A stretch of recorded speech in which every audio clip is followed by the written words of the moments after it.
Hello friends and welcome back again to my YouTube channel Study with ईला। तो आज की video में हम करेंगे सब्जेक्ट वर्ब कॉन्कर्ड या सब्जेक्ट वर्ब एग्रीमेंट के प्रैक्टिस क्वेश्चंस। तो आपके सामने एक एक करके सारे क्वेश्चंस आएंगे, साथ ही दो ऑप्शंस भी आएंगे जिसमें से आपको सही ऑप्शन चुनना है और कमेंट करके उसका आंसर बताना है। तो चलिए स्टार्ट करते हैं। पहला क्वेश्चन है he slams the door and dash it. तो इसका ऑप्शन ए है लॉक और ऑप्शन बी है लॉक्स। तो इसका करेक्ट आंसर है ऑप्शन बी लॉक्स। तो हमें एक रूल हमेशा याद रखना है कि अगर हमारा सब्जेक्ट सिंगुलर है तो हमारी वर्ब भी सिंगुलर ही आएगी, और अगर हमारा सब्जेक्ट प्लूरल है तो वर्ब भी प्लूरल ही आएगी। तो क्योंकि इस सेंटेंस में जो हमारा सब्जेक्ट है यानी ही वो एक सिंगुलर सब्जेक्ट है, तो इसलिए जो हमारी वर्ब आएगी वो भी सिंगुलर आएगी। My mother dash as much as my teacher. तो इसका ऑप्शन ए है नो और ऑप्शन बी है नोज़। तो इसका करेक्ट आंसर है ऑप्शन बी नोज़। तो यहाँ पर जो हमारा सब्जेक्ट है यानी मदर वो एक सिंगुलर सब्जेक्ट है, इसलिए हमने यहाँ पे सिंगुलर वर्ब का यूज़ किया है। Next is a shower of young flowers dash upon the child. तो इसका ऑप्शन ए है फॉल और ऑप्शन बी है फॉल्स। तो इसका करेक्ट आंसर है ऑप्शन बी फॉल्स। तो क्योंकि यहाँ पर हमारा जो सब्जेक्ट है वो एक सिंगुलर सब्जेक्ट है, तो इसलिए हमने यहाँ पर एक सिंगुलर वर्ब का यूज़ किया है। One of my aunts dash near him. इसके ऑप्शंस हैं कम और कम्स। तो इसका करेक्ट आंसर है ऑप्शन बी कम्स। तो यहाँ पर जो हमारा सब्जेक्ट है यानी वन ऑफ माई आंट्स यानी मेरी आंट्स में से सिर्फ एक आंट, तो यहाँ पर एक आंट की बात हो रही है, एक लेडी की बात हो रही है, तो इसलिए जो हमारा यहाँ पर सब्जेक्ट है वो एक सिंगुलर सब्जेक्ट है, इसीलिए हमने यहाँ पर सिंगुलर वर्ब कम्स का यूज़ किया है। How does an elephant behave when it dash mad. तो इसके ऑप्शंस हैं गो और गोज़। करेक्ट आंसर है ऑप्शन बी गोज़। तो क्योंकि यहाँ पर जो हमारा सब्जेक्ट है यानी एलिफेंट वो एक सिंगल सब्जेक्ट है, यहाँ पर एक सिंगल एलिफेंट की बात हो रही है, इसलिए हमने यहाँ पर सिंगुलर वर्ब गोज़ का यूज़ किया है। Next is how shabby the happy Prince dash. तो इसके ऑप्शंस हैं लुक और लुक्स। तो इसका करेक्ट आंसर हो जाएगा ऑप्शन बी लुक्स। तो क्योंकि यहाँ पर जो हमारा सब्जेक्ट है यानी प्रिंस वो एक सिंगुलर सब्जेक्ट है, तो इसलिए हमने यहाँ पर एक सिंगुलर वर्ब का यूज़ किया है। Next is slow and steady dash the race. तो इसके ऑप्शंस हैं विन और विंस। इसका करेक्ट आंसर है ऑप्शन बी विंस। तो यहाँ पर जो हमारा सब्जेक्ट है यानी स्लो एंड स्टीडी धीरे और नियमित वो एक सिंगुलर सब्जेक्ट है, तो धीरे और नियमित ही रेस जीतता है, तो यहाँ पर एक सिंगल पर्सन की बात की गई है, तो इसलिए हमने यहाँ पर एक सिंगुलर वर्ब विंस का यूज़ किया है। Next is cattle dash grazing in the field. इसके ऑप्शंस है इज और आर। तो इसका करेक्ट आंसर है ऑप्शन बी आर। तो क्योंकि यहाँ पर जो हमारा सब्जेक्ट है वो प्लूरल सब्जेक्ट है, तो इसलिए हमने यहाँ पर एक प्लूरल वर्ब आर का यूज़ किया है। The famous poet and musician dash passed away. इसके ऑप्शंस हैं हैज़ और हैव। तो इसका करेक्ट आंसर है ऑप्शन ए हैज़। तो क्योंकि यहाँ पर जो हमारा सेकंड सब्जेक्ट है यानी म्यूजिशियन उसके सामने कोई भी आर्टिकल नहीं है, तो जो हमारा सब्जेक्ट है वो एक सिंगुलर सब्जेक्ट है, इसलिए हमने यहाँ पर एक सिंगुलर वर्ब का यूज़ किया है। Next is every man women and child dash present in the festival. तो इसके ऑप्शंस हैं वॉज और वर। तो इसका करेक्ट आंसर है ऑप्शन ए वॉज। तो अगर हमारा जो सेंटेंस है वाक्य है वो each every everybody either neither one of the, तो अगर हमारा जो सेंटेंस है वो इन से स्टार्ट होगा तो हम हमेशा सिंगुलर वर्ब का यूज़ करेंगे। Next is the number of questions in this paper dash 25। तो इसके ऑप्शंस है इज़ और आर। तो इसका करेक्ट आंसर है ऑप्शन ए इज़।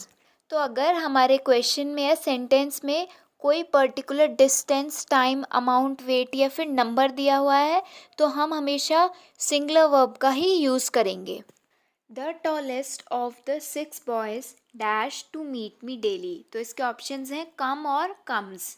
इसका करेक्ट आंसर है ऑप्शन बी कम्स। तो अब अगर हम इस सेंटेंस को हिंदी में कन्वर्ट करके देखें तो इसका अर्थ क्या होगा कि जो टॉलेस्ट है 6 बॉयज़ में से यानी जो सबसे लंबा है उन 6 बॉयज़ में से उनमें से रोज़ एक मुझसे मिलने आता है। यहाँ पर जो 6 बॉयज़ यानी 6 लड़के हैं उनमें से सिर्फ एक मुझसे रोज़ मिलने आता है। तो यहाँ पर जो हमारा सब्जेक्ट है वो सिंगुलर है, इसलिए हमने जो यहाँ पर वर्ब यूज़ करी है वो भी सिंगुलर है। All of the students of my class dash English. तो इसके ऑप्शंस हैं लर्न और लर्न्स। इसका करेक्ट आंसर है ऑप्शन ए लर्न। तो इस सेंटेंस में सारे स्टूडेंट्स यानी एक से ज़्यादा स्टूडेंट्स की बात की गई है। तो हमारा सब्जेक्ट क्या है? प्लूरल। तो इसलिए हमने यहाँ पर प्लूरल वर्ब का यूज़ किया है। Next is the policeman dash caught the thief. इसके ऑप्शंस हैं हैव और हैज़। तो इसका करेक्ट आंसर है ऑप्शन बी हैज़। तो क्योंकि इस सेंटेंस में जो हमारा सब्जेक्ट है द पुलिसमैन वो एक सिंगुलर सब्जेक्ट है, तो इसलिए हमने यहाँ पर हैज़ का यूज़ किया है। Dal and baati dash the famous dish of Rajasthan. तो इसके ऑप्शंस हैं आर और इज़। तो इसका करेक्ट आंसर है ऑप्शन बी इज़। तो दाल और बाटी अलग अलग होते हुए भी एक ही चीज़ का बोध करा रही हैं, तो इसीलिए हमने सेंटेंस में सिंगुलर सब्जेक्ट के अकॉर्डिंग वर्ब यूज़ किया है। 10,000 rupees dash a good help for a poor man. इसके ऑप्शंस हैं आर और इज़। इसका करेक्ट आंसर है इज़। तो अभी थोड़ी देर पहले ही हमने पढ़ा था कि अगर किसी क्वेश्चन या किसी सेंटेंस में एक पर्टिकुलर डिस्टेंस, टाइम, अमाउंट या वेट गिवन होता है तो हम हमेशा उसमें एक सिंगुलर वर्ब का यूज़ करते हैं। तो ऐसे ही इस सेंटेंस में हमें एक पर्टिकुलर अमाउंट गिवन है 10,000 रुपीज़, तो इसलिए हमने यहाँ पर इज़ का यूज़ किया है। Either the students or the teacher dash a noise in the class। इसका ऑप्शन ए है is making और ऑप्शन बी है are making, और इसका करेक्ट आंसर है ऑप्शन ए is making। तो अगर हमारे सेंटेंस में either और, neither nor, not only but also है तो उसके जो तुरंत बाद वाला वर्ड है यानी जो सब्जेक्ट आएगा उसके अकॉर्डिंग वर्ब आएगी। तो इस सेंटेंस में और के तुरंत बाद वाला सब्जेक्ट है टीचर, जो कि एक सिंगुलर सब्जेक्ट है, तो इसलिए हमने इसके अकॉर्डिंग वर्ब यूज़ करी है। Each of the boys dash punished. इसके ऑप्शंस हैं वॉज और वर। तो इसका करेक्ट आंसर है ऑप्शन ए वॉज। तो ये सेंटेंस किससे स्टार्ट हो रहा है? ईच। तो अभी थोड़ी देर पहले ही हमने पढ़ा था कि अगर कोई sentence each, every, everybody, either, neither, one of the, तो इनसे स्टार्ट होते हैं तो हम हमेशा यहाँ पर सिंगुलर वर्ब का यूज़ करते हैं। Next is neither Gita nor her sisters dash playing. इसके ऑप्शंस हैं वॉज और वर। तो इसका करेक्ट आंसर है ऑप्शन बी वर। तो इस सेंटेंस में क्या है? Neither nor. तो इसमें नॉर के तुरंत बाद वाला सब्जेक्ट है सिस्टर्स और वो एक प्लूरल सब्जेक्ट है, तो इसलिए हमने उसके अकॉर्डिंग इस सेंटेंस में वर्ब यूज़ करी है। Everyone dash a football match. इसके ऑप्शंस हैं हैज़ सीन और हैव सीन। तो इसका करेक्ट आंसर है ऑप्शन ए हैज़ सीन। तो यहाँ पर जो हमारा सेंटेंस है वो किससे स्टार्ट हो रहा है? एवरीवन। तो इसलिए हमने यहाँ पर एक सिंगुलर वर्ब का यूज़ किया है। The manager and accountant dash coming. इसके ऑप्शंस हैं इज़ और आर। तो इसका करेक्ट आंसर है इज़। तो इस सेंटेंस में जो हमारा सेकंड सब्जेक्ट है यानी अकाउंटेंट, उससे पहले कोई भी आर्टिकल यूज़ नहीं किया गया है, तो मतलब यहाँ पे एक ही पर्सन की बात हो रही है, एक सिंगल पर्सन की, जो कि मैनेजर भी है और अकाउंटेंट भी है। तो इसलिए हमने यहाँ पर एक सिंगुलर वर्ब इज़ का यूज़ किया है। Next is the manager and the accountant dash coming. इसके ऑप्शंस हैं इज़ और आर, और इसका करेक्ट आंसर है ऑप्शन बी आर। तो इस सेंटेंस में हमारा जो सेकंड सब्जेक्ट है यानी अकाउंटेंट, उससे ठीक पहले आर्टिकल का यूज़ हुआ है द, तो इसलिए यहाँ पर दो पर्सन्स की बात की गई यानी द मैनेजर और द अकाउंटेंट। तो यहाँ पर हमारे प्लूरल सब्जेक्ट है, इसलिए हमने यहाँ पर प्लूरल वर्ब का यूज़ किया है। Neither of the girls dash brought tiffin box. इसके ऑप्शंस है हैज़ और हैव। इसका करेक्ट आंसर है ऑप्शन ए हैज़। तो हमारा जो सेंटेंस है वो किससे स्टार्ट हो रहा है? नीदर से। तो इसलिए हमने यहाँ पर एक सिंगुलर वर्ब हैज़ का यूज़ किया है। Shiva and Sohan dash gone to Delhi. इसके ऑप्शंस हैं हैज़ और हैव। इसका करेक्ट आंसर है ऑप्शन बी हैव। तो इस सेंटेंस में हम साफ साफ देख सकते हैं कि हमारे पास एक से ज़्यादा सब्जेक्ट है यानी दो सब्जेक्ट हैं शिवा एंड सोहन, तो इसलिए हमने यहाँ पर प्लूरल वर्ब हैव का यूज़ किया है। Next is bread and butter dash necessary for him. इसके ऑप्शंस हैं इज और आर। इसका करेक्ट आंसर है ऑप्शन ए इज। तो इस सेंटेंस में ब्रेड और बटर दो अलग अलग चीज़ें होते हुए भी एक ही चीज़ का बोध करा रही हैं, तो इसलिए हमने सेंटेंस में सिंगुलर सब्जेक्ट के अकॉर्डिंग ही वर्ब का यूज़ किया है। The poet and writer dash dead. इसके ऑप्शंस हैं इज और आर। इसका करेक्ट आंसर है ऑप्शन ए इज।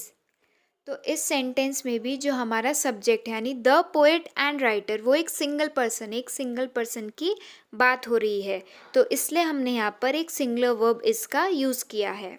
पर अगर हमारा सेंटेंस ऐसे होता the poet and the writer dash dead, इसके ऑप्शंस हैं इज और आर, तो अब आप इसका आंसर मुझे कमेंट करके बताएंगे कि इसका आंसर क्या होगा। Each and every student dash playing. इसके ऑप्शंस हैं वॉज और वर। इसका करेक्ट आंसर है ऑप्शन ए वॉज। तो हमारा जो सेंटेंस है वो किससे स्टार्ट हो रहा है, ईच, तो इसलिए हमने यहाँ पर एक सिंगुलर वर्ब वॉज का यूज़ किया है। Next is 2/3 of the work dash completed. इसके ऑप्शंस हैं हैज़ बीन और हैव बीन। इसका करेक्ट आंसर है ऑप्शन ए हैज़ बीन।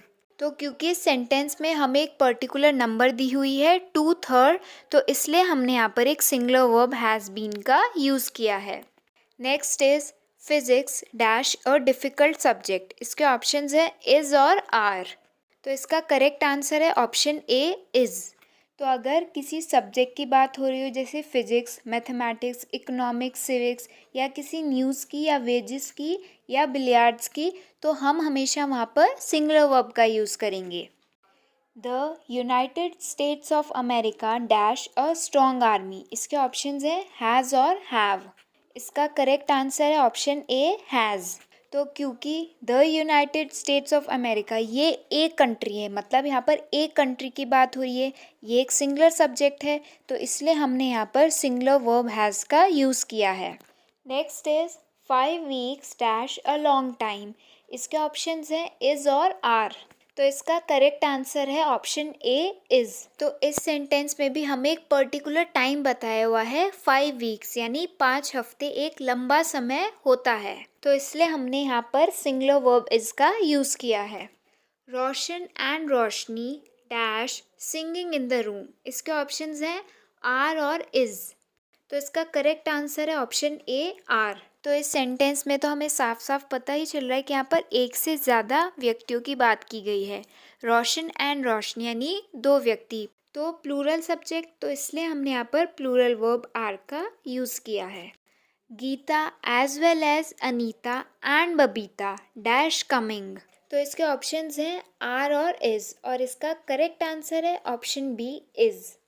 तो अगर हमारे सेंटेंस में as well as, besides, with, together with या फिर अलॉन्ग विद ये वर्ड्स आते हैं, तो हमारी जो वर्ब होगी वो इन वर्ड से, जैसे एज वेल एज, बिसाइड, इन वर्ड से ठीक पहले जो वर्ड्स हैं उनके अकॉर्डिंग आएगी। जैसे इस सेंटेंस में एज वेल एज से ठीक पहले कौन सा वर्ड है, गीता, वो एक सिंगुलर सब्जेक्ट है, तो इसलिए हमने यहाँ पर सिंगुलर वर्ब इसका यूज़ किया है। Tales of two cities dash a good book. Options हैं आर और इज़, और इसका करेक्ट आंसर है इज़। तो अगर किसी बुक का नाम हो, किसी मैगजीन का नाम हो या किसी मूवी का नाम हो, तो हम हमेशा वहाँ पर सिंगुलर वर्ब का यूज़ करेंगे। तो ऐसे ही इस सेंटेंस में हमारे पास एक बुक का नाम है टेल्स ऑफ टू सिटीज़, तो इसलिए हमने यहाँ पर एक सिंगुलर वर्ब का यूज़ किया है। Next is not only the lame boy but also his parents dash said. इसके ऑप्शंस हैं इज़ और आर। तो इसका करेक्ट आंसर है ऑप्शन बी आर। तो अगर हमारे सेंटेंस में नीदर नॉर, ईदर और, नॉट ओनली बट ऑल्सो या फिर बोथ एंड आता है, तो इन वर्ड्स के ठीक बाद जो सब्जेक्ट होगा उसके अकॉर्डिंग हमारी वर्ब आती है। जैसे सेंटेंस में not only the lame boy but also his parents, यानी बट ऑल्सो के बाद कौन सा सब्जेक्ट है, पेरेंट्स, और वो क्या है, एक प्लूरल सब्जेक्ट है, तो इसलिए हमने यहाँ पे प्लूरल वर्ब आर का यूज़ किया है। None of the students dash failed. इसके ऑप्शंस है हैव और हैज़। का करेक्ट आंसर है ऑप्शन बी हैज़। तो हमने पढ़ा था कि अगर हमारा जो सेंटेंस है वो नन से शुरू होगा तो हम हमेशा वहाँ पर सिंगुलर वर्ब का यूज़ करेंगे। 8 weeks dash a good holiday, इसके ऑप्शंस हैं इज़ और आर। तो इसका करेक्ट आंसर है ऑप्शन ए इज़। तो इस सेंटेंस में भी हमें एक पर्टिकुलर टाइम दिया गया है 8 वीक्स, तो इसलिए हमने यहाँ पर सिंगुलर वर्ब इज़ का यूज़ किया है। Next is iron as well as coal dash found in India, इसके ऑप्शंस हैं आर और इज़। का करेक्ट आंसर है ऑप्शन बी इज़। तो इस सेंटेंस में हमें एज वेल एज दिया हुआ है, तो उससे ठीक पहले जो वर्ड है यानी आयरन वो एक सिंगुलर सब्जेक्ट है, तो इसलिए हमने यहाँ पर एक सिंगुलर वर्ब इसका यूज़ किया है। A large number of books dash sold in the book fair, इसके ऑप्शंस हैं वॉज और वर। करेक्ट आंसर है ऑप्शन बी वर। तो इस सेंटेंस में एक से ज़्यादा बुक्स की यानी लार्ज नंबर ऑफ बुक्स की, बहुत सारी बुक्स की बात की गई है। तो यहाँ पर जो सब्जेक्ट है वो प्लूरल सब्जेक्ट है, इसलिए हमने यहाँ पर प्लूरल वर्ब वर का यूज़ किया है। तो इसी के साथ आज की वीडियो हमारी समाप्त होती है। अगर आपको ये वीडियो पसंद आई हो तो वीडियो को लाइक कर देना, चैनल को सब्सक्राइब कर देना और हमें कमेंट करके ज़रूर बताएं कि आपको ये वीडियो कैसी लगी। मिलते हैं अपनी नेक्स्ट वीडियो में। Thanks for watching this video.